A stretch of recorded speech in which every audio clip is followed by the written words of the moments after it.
is Rayge, and we are back today with a preparation video in regards to Black Cat's legendary event that's upcoming. It's just going to be a couple weeks, but I know a lot of folks reached out in regards to, how high am I building up my Knowhere team? Who are the most important characters if you are planning to bring in the full team, as well as taking a look at the T4 required upgrades in terms of, what's going to be the best bang for buck.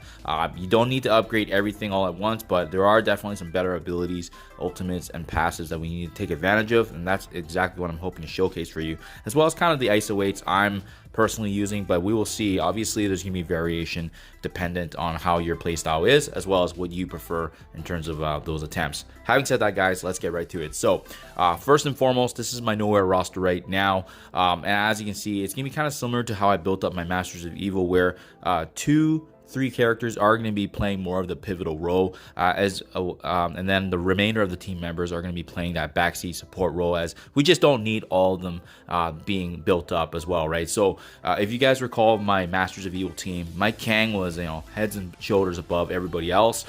This is going to be a similar situation here, as you can see, with Nova being the only character here that's gear tier level 16. All of his upgrades have been maxed out as well, but I am planning to bring up as well Thor Infinity War and as well the Star-Lord Annihilation. These 3 are definitely the most important characters on this team to ensure that you are making consistent damage, especially as we add on more additional scourges or packs to the trials. These 3 are going to be indicative of how far you can get overall. So I think I'm going to potentially bring Nova to gear tier 17 if I have the gear, but level 90 is probably going to be the bare minimum. And I think for both Thor Infinity War as well as Star-Lord Annihilation, both of them being level 80 is probably going to be where I'm going to end up. I likely will leave Cosmo and Cork the way they are, just because this is kind of the levels that I had as well with my previous Masters of Evil, and then we'll play it by ear. But thankfully, this team gets so many bonuses from the war buff that we're going to be seeing that I don't think we're going to have issues. So as long as we have a decent Nova and Thor Infinity War, and again, Annihilation Star-Lord is going to be providing some really big assisting damage, as well as crowd controlling. So first and foremost, guys, it really does make sense to have Nova as a striker. He's going to be hitting the hardest out of all of them, but he also has the most capabilities, given just kind of where his legendary status is in the game, as well as his abilities. I personally would recommend upgrading everything you can on his abilities, and if you recall with his abilities, he does have that extra level of materials that you can elevate. So this is the Nova materials that you need. Obviously, level 7 is going to be the likely upgrade if you guys don't have those mats added up, and that's what I have right now. But personally, guys, I think Nova, out of these 5, all of his abilities should at least be level 7, just because of his versatility.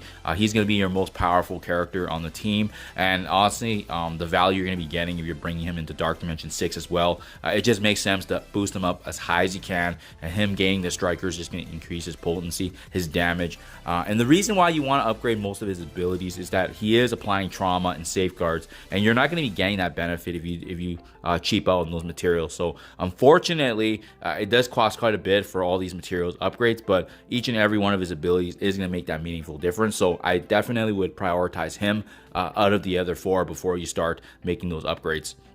Infinity War Thor is definitely, in my opinion, the second most important character, but again, it's a toss-up between him and Annihilation depending on your usage, but that's why it also makes sense to have him as a striker. He's going to be dealing a lot of damage. Him and both Nova are going to be taking advantage of the vulnerables that are be passed around, so that's exactly why I've upgraded him to this point. If you guys are trying to save resources here, you don't actually have to upgrade everything on his abilities like I have. Personally, there's a couple that do stand out, so I really like his special here. In order for him to gain the ability block, he does need the upgrade to level 7, so I highly recommend it. We just have another damage dealer that actually has crowd controlling aspects. He also does more damage with the piercing. It's really big, especially when combined with his ISO-8 striker. And then his ultimate ability as well is another one that I would recommend, just because by upgrading it, he's also applying a devastating defense down for 2 full turns to all enemies. I think the combinating attacks of both his special and ultimate are going to pay off huge dividends, especially if you can combine the 2. As for his basic, like I said, it's just additional nice damage, applying the defense down for his base basic ability, and then his passive being able to clear all charges from the protector. So I mean, the damage is nice, the increase to piercing, but for sure I would prioritize the special and ultimate if you're trying to save materials, so that way at least you're getting a good working team. If you got materials to spare is when I would recommend his basic as well as his passive, but if you have to choose one or the other, definitely start with his passive, just because of that notable increase to the piercing as well as clearing all charges from the enemy protector. Now, next up, I'm going to go talk about Star-Lord Annihilation before Cork and Cosmo, just because of the fact I want to talk about the most important characters. So, Star-Lord Annihilation, he's providing a lot of supportive damage as well. You know, it can be argued their place of importance, but because of what he's bringing, his supportive capabilities, he's a really, really key member of this cog piece, especially being that 3-piece tandem there. So, having said that, as you can see, I did not upgrade everything here because I do believe that some of his abilities are better to be upgraded or left alone. Starting first off with his ultimate ability. I mean, this is a huge addition in damage, but as well, his spray and pray ultimate, applying trauma to each target with vulnerable. This is absolutely huge. It's just going to ensure that the negatives that are you know, placed on our enemies cannot be cleansed away. So it's really, really big, especially when we're using safeguard and we're applying trauma. This is going to ensure we have a really big edge over our enemies. Another big one as well is the passive here. So you can see on spawn, he's actually going to be applying offense down for 2 full turns to all enemies. On top of that, the really noticeable one is gaining the additional focus for himself and all allies. This ability is just really, really good in terms of giving them that additional buff and making sure that their abilities land. So which is why, you know, we don't actually have a lot of skirmishers on this team. We won't be needing that focus unless you're pushing, you know, difficulty 9. I think this is going to get the job done even at difficulty 8, even despite having lower red and yellow stars on them due to their availability. And then as well, I personally upgrade his basic ability because he applies additional vulnerability. But again, it is icing on the cake, right? I would prioritize his ultimate and his passive before the basic. But again, I got the materials to do it, so that's why I did that there. His special, you know, I'm up in the air about it because he's dealing a significant amount of damage and clearing immunity. But to be honest, is that a difference maker? It's not for me right now. I'd rather worry about the core of the team and making sure that they have consistent damage, being able to crowd control, the buffs for the team, the passive bonuses. Those are all of utmost importance. Now, last but not least, Cosmo and Cork are a toss-up right now in regards to kind of their place with this team. You know, we have Nova and Thor, obviously, you know, getting that additional damage from Striker. We have Star-Lord Annihilation, you know, really capitalizing on the Raider aspect.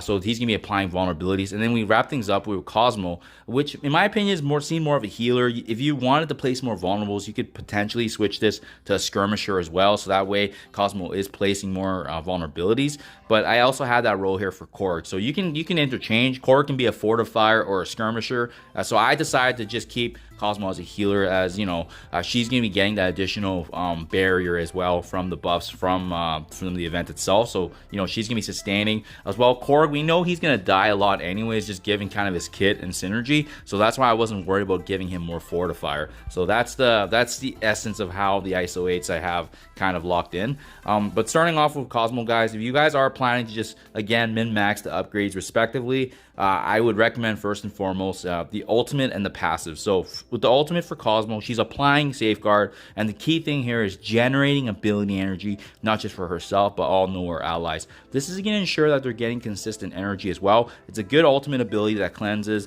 and clears positive effects, so it's really, really big. But as you can see, there's a high cost, but the bonus here is granting additional energy where needed. And you know, when you get energy, you're going to be able to maintain and upkeep the team, which is really, really big. Passive, the goodest girl here. As you can see, whenever any enemy attacks this character, she's gonna be right away applying offense down for 2 full turns. And as well, if she does have a deflect or minor deflect, she's also lowering the crit chance of all enemies. So I mean, I think this is just like that nice passive protection that we don't realize and don't appreciate until we actually see it live in action. As for the basic and special, again, it's kind of just icing. I didn't see really anything game breaking, especially if I already have, you know, Cork utilizing the skirmish skirmisher. I don't think we fully need to use a special for clearing, but again, it is good if you have the materials, but not needed in my honest opinion, just given kind of how this team is going to be, you know, thriving off of its damage.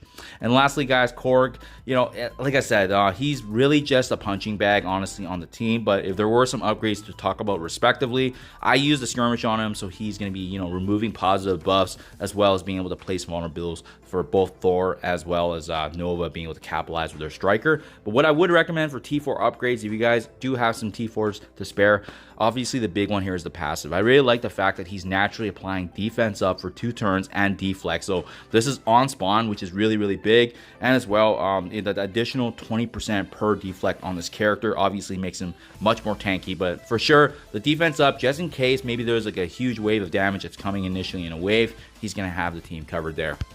And then lastly, guys, the one I would recommend for a special is the biggest thing is, you know, power. You know, sometimes the best defense is the highest offense. So you can see here by leveling this one, he does gain a significant notable increase in damage. But what I liked it more interesting here enough was the fact that he's applying offense up for 2 full turns for himself and all teams. He's applying deflect up to a maximum of 5 times. And as well, he's also reducing the speed bar of the enemy and adjacent targets. So it's an unavoidable attack. I think it does a lot of value. And again, these are the kind of essentials that I would see being really, you know, successful, making sure that this team actually operates pretty consistent and smooth. If you guys have the upgrades, again, basic, to be honest, wouldn't recommend it. It's just a slow for 2 turns. And the ultimate ability here, clearing all positives from primary. So it could be useful, like I said, but I mean, it's single target already, and as well, the skirmisher with the stack of vulnerabilities is going to get the job done. So I just don't see the upgrade there.